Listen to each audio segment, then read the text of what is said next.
y noticias que encuentra y analiza Javier del Valle. Hola Javier, ¿qué tal? ¿Cómo estás? Buenas tardes. Muy buenas tardes, Fernando, ¿qué tal? Vamos allá, ¿por dónde arrancamos? Bueno, pues empecemos por Japón, porque esta semana, ya lo comentábamos la semana pasada, esta semana mucho ojo al yen, mucho ojo también a los intereses de los bonos japoneses y ver qué se decide en esa reunión de política monetaria, la primera del gobernador Ueda, y ver si se mantiene la política pues ultralaxa, ¿no? Esa política expansiva que tiene ahora mismo Japón, si hay algún tipo de cambio o hay algo que quieran anunciar debido a los datos de inflación que conocimos el pasado viernes, que salían por encima de lo esperado y mostraban una inflación todavía persistente.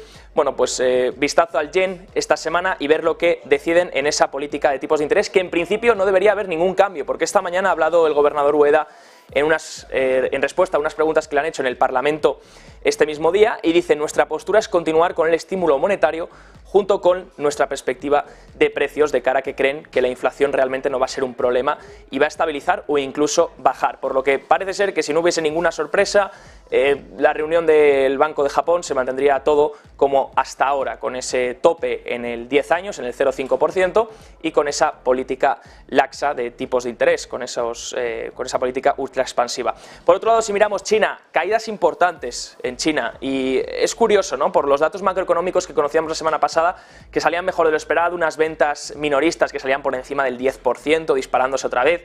Las familias tienen mucho ahorro acumulado y van a sacarlo a gastar, y ahora vamos a ver un ejemplo de cómo esto lo está recibiendo también Europa en algunas de las empresas de lujo. Pero en China, si miramos los índices, FTSE China cae un 1,17%, Shanghai Index un 0,78% y Hang Seng cae un 0,58%, el índice de Hong Kong.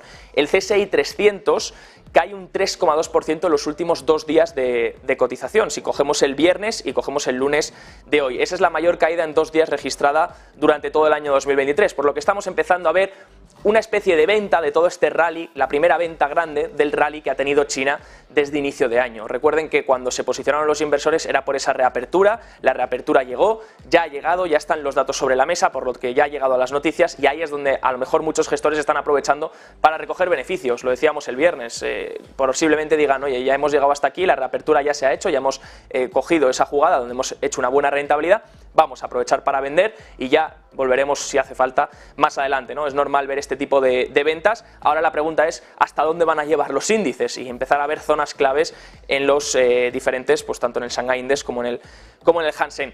Si miramos hacia Europa, el valor de mercado de Louis Vuitton supera los 500.000 millones de dólares en capitalización bursátil. Es la primera compañía en Europa en llegar a esa capitalización. De hecho, ya contábamos la semana pasada que se metía en el top 10 de empresas en el mundo, a nivel en términos de capitalización bursátil, donde todos son estadounidenses tecnológicas, excepto Saudi Aramco. Bueno, pues a partir de aquí no solo está en el top 10 ya, sino que encima llega a 500.000 millones de capitalización. Todo esto está impulsando, por supuesto, al CAC 40, está impulsando también al Eurostoxx, está haciendo que Europa también lo esté haciendo bien, y de hecho esto viene, y informan, que es gracias al auge de las ventas que están recibiendo de artículos de lujo en China, y también al fortalecimiento del euro, que está ayudando en las cuentas de las compañías, por lo que miremos de cerca estas empresas de lujo, aunque ya han tenido un rally bastante amplio, y habrá que ver ahora si hay una toma de beneficios en las próximas semanas. El Eurostoxx se ha recuperado durante el día de hoy, no olviden datos de PIB esta semana en la eurozona, al igual que en Estados Unidos, y ya nos volcamos hacia Estados Unidos para ver qué es lo que está pasando ahí. Hoy tendríamos el índice de la Fed de Chicago de actividad, y también tenemos el PMI de Dallas. Se espera que el PMI de Dallas salga en menos 14,6% en contracción.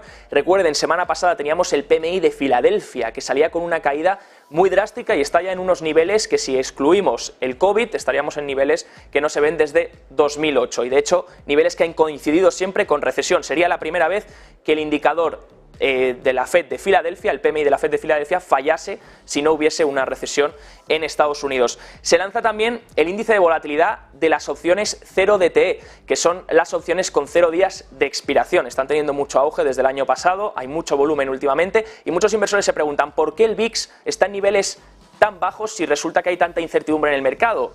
qué hará la Fed con los tipos de interés, si va a haber recesión o no va a haber recesión, qué va a pasar con el conflicto geopolítico. Bueno, pues el VIX refleja la volatilidad implícita a 30 días del S&P 500, se calcula en base a opciones que vencen en torno a los 27 días de expiración.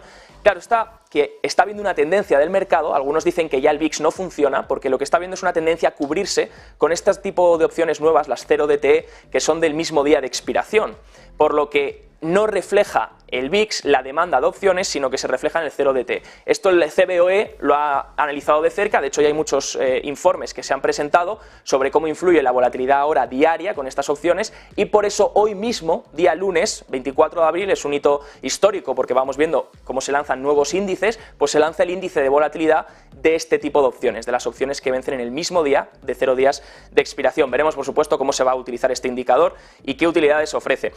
Por otro lado, los inversores, ayer conocíamos, la semana pasada, disculpen, conocíamos que los inversores institucionales estaban muy cortos en acciones estadounidenses, las posiciones netas estaban muy cortas en los futuros del S&P 500, bueno, pues ahora conocemos también que hay un récord de cortos abiertos a la fecha 18 de abril de 1,29 millones de contratos para cortos de los bonos a 10 años estadounidenses. ¿Qué quiere decir esto? Si una apuesta en corto contra un bono, está apostando también que los intereses de ese tramo de la curva van a incrementar, de esa duración van a incrementar. Bueno, pues los managers o los gestores de hedge funds están apostando con 1,29 millones de contratos en corto, que los intereses posiblemente les quede recorrido y que la Fed todavía tiene que seguir subiendo tipos. Veremos quién acierta, si el movimiento del mercado o estos hedge funds. Por otro lado, resultados empresariales. Esta semana parece ser que vuelve la volatilidad.